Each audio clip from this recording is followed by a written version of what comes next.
40. Moi, 40. Bah, chapitre 40. C'est avec même. Vous voulez suivre ou pas? Avec les livres? Non, d'accord, ok. C'est en français, la calculature. Oui, enlève la paire, c'est pas sûr. Oui, mais enlève. 538. On est bon. Merci beaucoup de participer à ce cours dominical, à notre séance dominicale. Merci, toi. Et comme on l'avait dit hier, et on le redira tout le temps, ce cours dominical est dédié à la mémoire de notre ami Yitzhak Marciano. Et de manière momentanée, j'espère, à Mavdil Lechaim, qui est une séparation avec les vivants pour la Refoua Shlema de ma sœur, Levana Bat Malka. Amen, amen. Que veut dire dominical? Dominical du dimanche. Ah, ok. Et le Nishmat Abraham Ben Sultana. Ah, Avraham Ben Sultana, la louche. Et donc, comme on est rentré dans le mois de Hadar, et qu'on est rentré aussi dans une période assez importante pour le clan d'Israël, qui est la période d'élection. Donc, je voudrais faire vraiment ce qui, pour moi, est la partie la plus importante du livre de Ishayahu, qui sont les prophéties de consolation, c'est-à-dire les prophéties qui, en fait, parlent du retour d'Israël sur sa terre après l'exil de Rome. C'est-à-dire, parle vraiment de notre époque. Alors, je vais faire des petits allers-retours entre Rashi et Radak, mais surtout, je vais me contenter de Rashi en ce moment, parce que Rashi, on a fait Radak dans les premières séances. Maintenant, on change un peu de commentateur. Le but de ce cours, c'est de voir les prophéties de Ishayahu, mais surtout aussi de voir aussi la façon dont les commentateurs appréhendent le texte et le transmettent. Donc, on commence, chapitre 40, verset 1. Nachamu, nachamu ami, yomar Elohechem. Consolez, consolez mon peuple, dit votre Dieu. Alors, la question primordiale qui se dégage ici, à qui Akadosh Baruch Hu s'adresse-t-il pour dire consolez, consolez mon peuple? Alors, Rashi nous dit, il s'adresse en fait aux prophètes, aux différents prophètes. Et le Radak nous dit, il s'adresse aux prophètes, il s'adresse aussi aux rabbanim, et il s'adresse à tous les gens qui sont proches de Jérusalem et du clan d'Israël. C'est-à-dire, ça peut être tout à chacun. Même les non-juifs? Même les non-juifs. Tout le peuple. Et qu'est-ce que ça veut dire, en fait, consoler, consoler mon peuple? On va le voir tout de suite dans la suite, c'est préparer le terrain au retour d'Israël. Et comment on prépare le terrain? Déjà, là, on console. C'est-à-dire, on console, ça veut dire le fait de consoler une personne, c'est le fait lorsqu'une personne est dans un deuil ou dans une situation difficile, elle est au bas de l'échelle, elle a plus de force, elle est complètement déconnectée de la réalité, et elle voit pas comment avancer. Elle pense tout le temps à la personne qui est décédée, ou à la personne, elle pense tout le temps à sa situation, donc elle voit pas comment avancer. Et la consolation, c'est quoi la consolation? C'est de l'aider à se remonter et à avancer. Et ça, c'est toutes les personnes qui sont autour d'elle. Et c'est pour ça d'ailleurs que quand il y a une personne qui est en deuil, on lui conseille beaucoup de venir à des cours, de se rapprocher de la communauté, de se rapprocher du clan d'Israël, afin que cette personne puisse être aidée et se sortir de la situation et continuer sa vie tout en étant attaché le souvenir de la personne disparue, parce que c'est pas possible de se détacher d'une personne qui est disparue. On a toujours ce lien. Et cette personne, en fait, la meilleure consolation qu'on peut dire à une personne qui a perdu, ou une personne qui est dans une situation, c'est de lui dire que il y a toujours quelqu'un qui est avec toi. Et même le disparu, il est tout le temps avec toi, il est tout le temps derrière toi. Il y a des situations dans lesquelles tu vas le retrouver et il va t'éclairer, il va te remonter. Et là, dans notre cas, pour Yerushalayim, en fait, pour Israël, c'est de lui dire que la Kadosh Baruch Hu est toujours là. Il y a toujours la présence divine qui est en toi. Il n'y a pas eu vraiment, comme va le dire le prophète dans d'autres prophéties, il n'y a pas eu de séparation complète, de divorce complet entre Dieu et son peuple. Dieu est toujours là, il est toujours avec nous.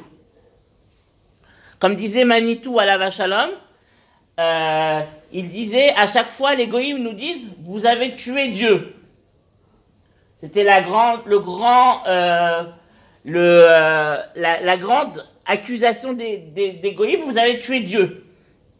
Entre parenthèses, pour eux c'était Jésus. C'était Jésus qui se manifestait, c'était Dieu qui se manifestait dans le corps de Jésus. Donc vous avez tué Dieu en fait, vous avez tué Dieu. Alors les Juifs vous répondaient non, mais on comprend pas, on n'a pas tué Dieu. Dieu on le rencontre tous les jours à la synagogue, tous les jours au Beth Midrash. Dieu il est avec nous. C'est ce que dira Ishayahu à la fin du verset. Imo bechol saratam lotzar au malar panav oshiam. Dans toutes ces souffrances, Akadosh Baruch Hu, lui aussi il souffre. Dans toutes les souffrances du peuple Israël, Akadosh Baruch Hu souffre. Donc c'est de dire que vraiment Akadosh Baruch Hu est là. Et le verset suivant nous donne une autre idée de comment consoler la personne, et surtout Yerushalayim. Dites au cœur de Jérusalem, Daberu Alev Yerushalayim, Vekiru Elea, et proclamez vers elle, Ki malat seva'a, Ki nirtza avona, Ki lakra miyad Hashem, Ki flaim bechol chatotea. Car son temps est passé, car sa faute a été, parce que là on parle d'Israël, donc c'est la faute d'Israël. La faute d'Israël a été pardonnée parce que elle a pris double par rapport à ses fautes. On va voir ce que ça veut dire. Alors comment consoler Yerushalayim? La première consolation qu'on peut dire, c'est que ça y est, le temps de la souffrance, il y a un moment où la souffrance doit s'arrêter, où la personne doit se remonter où Yerushalayim doit se remonter afin que l'histoire continue. Ça, c'est la première chose.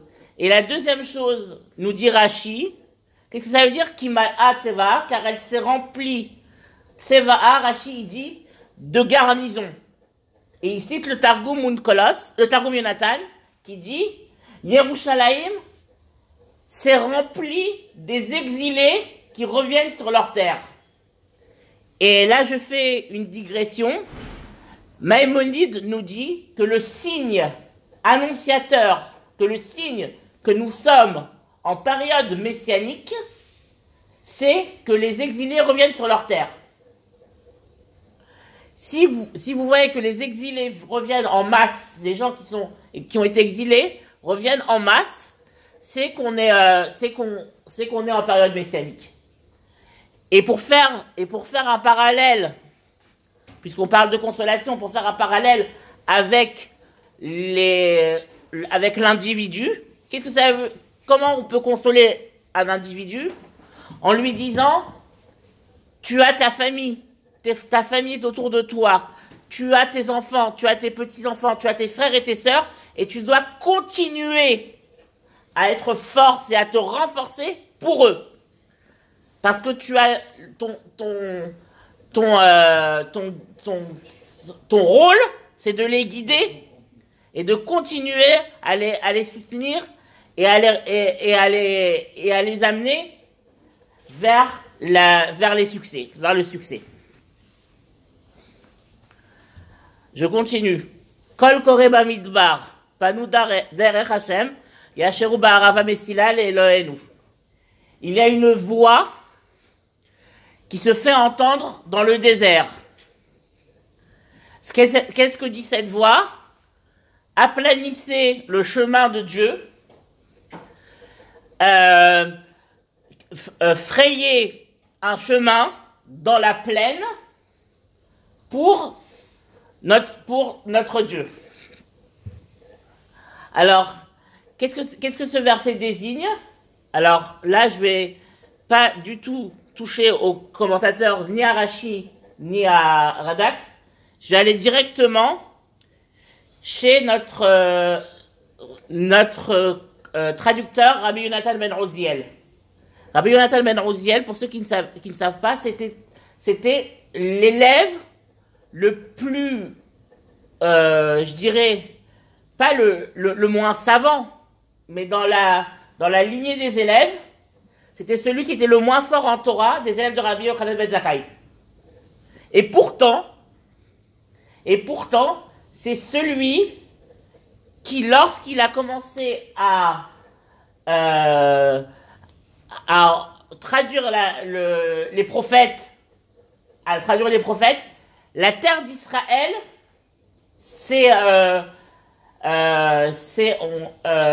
Nisdarzea, elle a tremblé, elle s'est mise à trembler. Il y a une voix céleste qui a dit, qui a eu l'audace de révéler mon secret à mes enfants. Et Rabbi Yonatan ben Oziel a dit, à Kadosh Baruch Hu, il a dit, je ne l'ai pas fait ni pour mon honneur, ni pour l'honneur de mon père, ni pour l'honneur de ma famille, mais pour ton honneur à toi, pour pas que les gens se trompent quand ils vont étudier, pour pas qu'il y ait de marloktot en Israël. Et on a une autre histoire qui nous dit que Rabbi Yonatan ben Oziel était tellement puissant dans la Torah, était tellement assidu dans son étude, que lorsqu'il étudiait, il y avait un feu qui sortait de son corps, et que tous les oiseaux qui passaient au-dessus de sa tête étaient brûlés. Ouais. Mais qu'est-ce que ça veut dire en fait? Nous dit Rabbi Yehuda Ashkenazi, ça veut dire que Rabbi Yonatan ben Oziel était tellement puissant en Torah que son esprit était comme un processeur, comme un ordinateur. Il allait d'idée en idée. Et il y avait des idées qui étaient court-circuitées. Tellement qu'il était prolixe et prolifique dans ses idées, il court-circuitait les idées. Il n'avait pas eu le temps de passer d'une idée à une autre. Donc c'est ça l'image des oiseaux. Alors qu'est-ce que nous dit Rabbi Yonatan ben Oziel? Rabbi Yonatan ben Oziel nous dit quelque chose d'extraordinaire. Il nous dit, il y a une voix qui s'élève dans le désert et qui dit, en fait,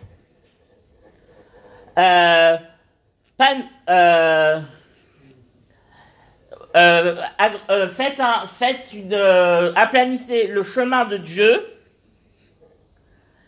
et aplanissez un chemin dans la plaine pour le Hadat, pour le peuple d'Akadosh Baruch Hu, pour la communauté d'Akadosh Baruch Hu, c'est-à-dire pour le Ham Israël. Rabbi Yonatan ben Oziel nous dit que nous donne ici le signe de la Géoula, qui est le Kibbutz Galouyot, le fait de revenir en Israël, le rassemblement des exilés. Et on se pose une question, qu'est-ce que c'est que ce désert et cette Arava? Qu'est-ce que ce sont ces images? Alors, on a une prophétie dans Yecheskel, dans Ézéchiel, qui nous dit la chose suivante. Il nous dit à chaque fois qu'on parle de désert, des fois c'est le sens simple, Mais la plupart du temps, quand on parle de désert et qu'on associe à Israël, on parle de la galoute. On parle de la terre des nations. Midbar Harim. Ça veut dire qu'il y a une voie qui va sortir d'Israël, de la terre d'Israël, et qui va ramener les exilés, une voie qui va s'élever même dans les terres étrangères. Et on le voit, on l'a vu avec les premières aliotes. Les premières aliotes se sont organisées dans les terres étrangères. Ce n'est pas quelqu'un d'Israël qui est venu et qui a dit, ça y est, on rentre en Israël. Ce sont des Juifs exilés qui se sont organisés dans les terres étrangères et qui ont décidé de revenir en Eretz Israël. Mais cette voix, elle s'adresse à qui? Aux Juifs ou aux nations? La voix s'adresse au monde entier. Elle s'adresse au monde entier. Elle s'adresse au monde entier puisqu'on a dit que d'après Radak, la consolation doit être faite par tout le monde. Tous ceux qui sont proches d'Israël doivent aider Israël à revenir sur sa terre. Et on le voit, on a vu dans notre histoire, on a deux moments extrêmement importants. Le premier moment, c'est la déclaration Balfour, où Lord Balfour avec le roi George V, Lord Balfour a fait sa fameuse déclaration. Le gouvernement de Sa Majesté voit d'un œil favorable l'établissement d'un foyer national juif en Palestine pour le peuple juif. Ça, et on a surtout la Société des Nations qui en 1923 a ratifié la déclaration Balfour et a donné mandat à l'Angleterre pour créer un foyer national juif en Palestine de l'époque. Et ce jour-là, en fait, c'était pas en 23, c'était en 29, excusez-moi. Ce jour-là, le Rav Kook, c'était après les pogroms de Jérusalem et de Hebron. Le Rav Kook avait mis un appel dans tout Israël de l'époque.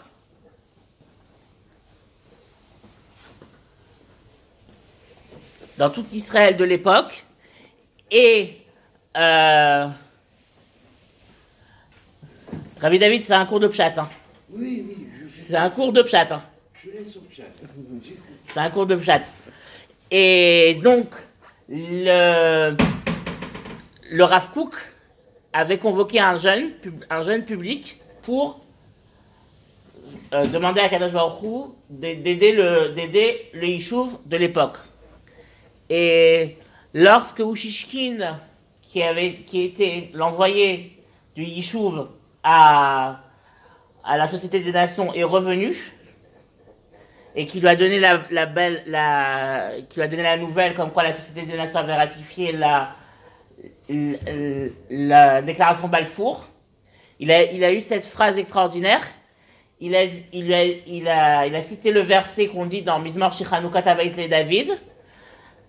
Pitarta saki vata'azereni afarta mispidi le macholi pitarta saki vata'azereni simcha. Tu as transformé mon deuil et mon oraison funèbre en joie et en danse. Tu as ouvert mon linceul, pitarta saki vata'azereni simcha, et tu as ceint mon corps en fait de joie. Et donc c'est exactement ça ce qu'on a vécu, et on raconte aussi que Rabbi Moshe Khalfon Cohen, ce jour-là, il a dit la même phrase à Djerba. Donc il y avait une communication. Rabbi David pourrait nous en parler de toutes ces communications. Ok. Kol Geinase, Vechol Ar Vegiva Ishpalu, Vaya Yaakov le Mishor, Varechasim le Giv'a. Alors, qu'est-ce que nous dit le prophète ici? Toutes les vallées vont s'élever, toutes les montagnes et les collines vont s'avilir, s'abaisser, Vaya Yaakov le Mishor, Varechasim le Bika, et les chemins tortueux se redresseront, et les chemins les gorges deviendront des bik'a, c'est-à-dire des vallées. Deviendront des vallées. Qu'est-ce que ça veut dire en fait? En fait, on a ici deux petites images. La première image, c'est que les nations qui étaient à l'époque les grands de ce monde, qui tenaient à Israël, qui ne voulaient pas que Israël sorte de leur pays, ces nations vont s'avilir devant la gloire d'Akadosh Baruch Hu et vont nous laisser partir. Ça, c'est la première image. Et toute la situation du peuple juif va devenir, le retour d'Israël va se faire de belle manière, comme il s'est fait au départ. Mais aussi, on a une autre image qui nous dit en fait que la nature va participer au retour d'Israël et à la Géoula. Et là, je voudrais faire une digression. Notre maître Rabbi Yehuda Ashkenazi nous dit la chose suivante. Il nous dit quelle est la différence entre notre délivrance et la délivrance d'Égypte. La délivrance d'Égypte a été faite sans le concours de la nature. En effet, lorsque Akadosh Baruch Hu a voulu libérer son peuple, il les a fait passer par la mer Rouge. Et qu'est-ce qu'il a dit à la mer des joncs? Il lui a dit, tu dois changer ta nature. Ta nature, c'est de t'étendre dans toute ta surface. Mais là, tu dois changer ta nature. Je te demande de faire un geste. Ça veut dire de te repousser. Ayam Ra'a Vayanos. La mer s'est repoussée face au Ham Israël. Qu'est-ce que ça veut dire? Ça veut dire que la mer n'a pas participé. Elle a changé sa nature. La nature s'est changée. Il y a eu des changements naturels lorsque le Ham Israël est sorti d'Égypte. Mais là, notre Géoula doit se faire selon les lois de la nature. C'est pour ça que c'est une Géoula qui est très très lente et que malheureusement parfois on a des petits soucis. Alors tout ça c'est bien beau. Voilà. On nous dit, Rabbi Yehudi nous a posé la question, est-ce que les goïms doivent participer? Le prophète nous dit, Venigla kevod Hashem, veraou kol basar yardav, kipi Hashem diber. La gloire d'Akadosh Baruch Hu va se révéler, et toute chair, ça veut dire toutes les créatures, vont voir ensemble qu'Akadosh Baruch Hu parle, s'exprime. En fait, qu'est-ce que ça veut dire? Ça veut dire en fait que le retour d'Israël, notre retour sur notre terre, est un événement qui doit faire bouger les choses. Et c'est ce que Racharki dit tout le temps. On est venu en Israël, on a bouleversé toutes les nations. On est en train de leur dire, pendant 2000 ans, vous avez échoué. Maintenant, nous, on revient pour vous donner pour vous donner la Torah et la parole d'Akadosh Baruch Hu, et pour vous relier avec Akadosh Baruch Hu, pour être le prêtre des nations, pour être le tsinor, le prisme qui va vous relier avec Akadosh Baruch Hu. Et qu'est-ce qu'on fait depuis 70 ans? On fait rien. On est la 52e étoile du drapeau américain. Mais on a quelque chose à dire aux Goïm. On a quelque chose. On est revenu pour eux. On est revenu en Israël pour eux, nous dit Rafirki, nous dit Manitou. On est revenu pour les Goïm. On a quelque chose à leur dire. Et ça, c'est aux rabbinim et aux institutions politiques d'Israël d'envoyer le message. C'est au klal à envoyer le message. Alors, mais là, il y a un problème. Et c'est un peu ce qu'on vit en ce moment. Kol Omer Kera.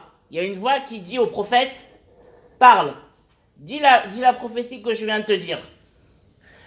Et le prophète dit, mais qu'est-ce que je vais dire?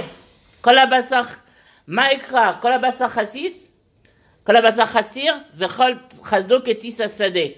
Yavesh Chassir Navel 6, Kiruach Hashem Ashbabo, Achen Chassir Aham. Mais le prophète dit, mais le peuple, comme en Égypte, le peuple, il est dans une situation terrible. Il n'entend pas. Il n'entend pas. Malheureusement, il y a encore des Juifs qui sont en Khoutzaretz, qui n'entendent pas qu'ils doivent venir en Eretz Israël. Et donc, le peuple n'entend pas.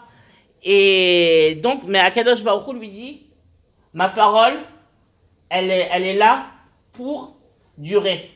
Ce que j'ai dit, que le peuple doit revenir en Eretz Israël, il doit revenir en Eretz Israël.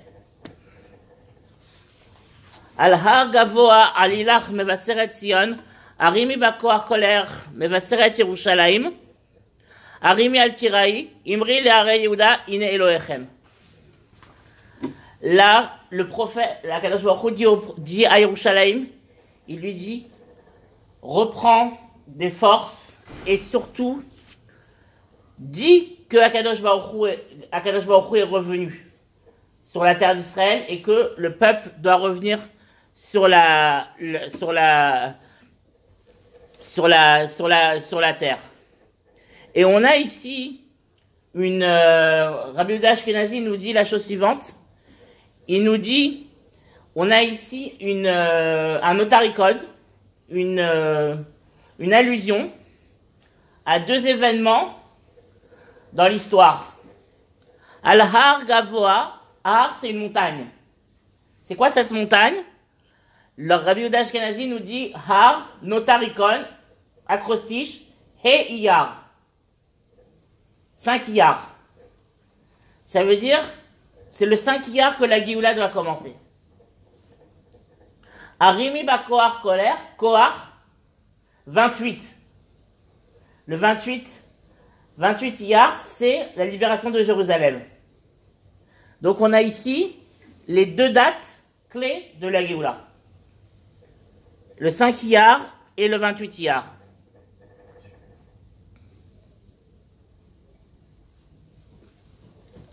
Et comme nous dit Radak et Rashi, n'aie pas peur de crier haut et fort que la Géoula est arrivée. N'aie pas peur. Parce que vraiment, la Géoula est là et n'hésite pas. Et on a toujours un problème lorsqu'on parle de Géoula. Et surtout les Datim Leumim, lorsqu'ils parlent de Géoula, de retour sur la terre d'Israël, ils ont un problème et ils rigolent à chaque fois. Et le Rav Shaki dit tout le temps, pourquoi on plaisante? Pourquoi quand on parle de Yom HaAtzmaut, du Hallel à Yom HaAtzmaut, des choses comme ça, on a un peu, nous les Datim Leumim, on a un peu honte parce qu'on croit pas vraiment à ce qu'on dit. Il faut avoir, le verset nous dit, il faut avoir conviction. Le 5 Iyar, c'est la Géoula, c'est le début de la Géoula. On a des sources, comme le Rambam qui nous dit, on a des sources dans la Kabbalah, on a des sources dans le Zohar, on a des sources dans le Gaon de Vilna. Ça, c'est la première chose. La deuxième chose, quand on dit que le Sherut, le service dans Tsahal est une mitzvah de Oraïta, est une mitzvah, on doit être convaincu. C'est pas, on le dit du bout des lèvres. On doit être convaincu. C'est une mitzvah de Oraïta au même niveau que d'autres mitzvot. Et même des fois plus importante que d'autres mitzvot, c'est une mitzvah qui concerne l'ensemble du clan Israël. Et comme on a dit hier, dans le cours de Rabbi Yehudi, et dans mon cours, la Torah, elle est là pour Israël. Daber el Bene Israël. C'est pas Israël qui a été créé pour la Torah, c'est la Torah qui a été créée pour Israël et pour les nations. Donc, le fait de faire son service militaire à Tzahal, c'est une mitzvah. Et Rabbi Shlomo Zalman Auerbach, Zachar Tzadik Kadosh Livracha, lorsque on lui disait, Rabbi, est-ce que vous avez une destination à nous conseiller pour aller aller pèleriner un sage, quelque part dans le monde? Il disait toujours à la personne, oui, j'ai une destination à te conseiller. À 5 minutes d'ici, le mont Herzl. Là se trouvent les Kdoshim, là se trouvent les saints. Le mont Herzl. Rabbi Shlomo Zalman Auerbach, qui était un orthodoxe Haredi, qui s'opposait à l'État d'Israël. Mais pour lui, Tzahal, c'était des Kdoshim.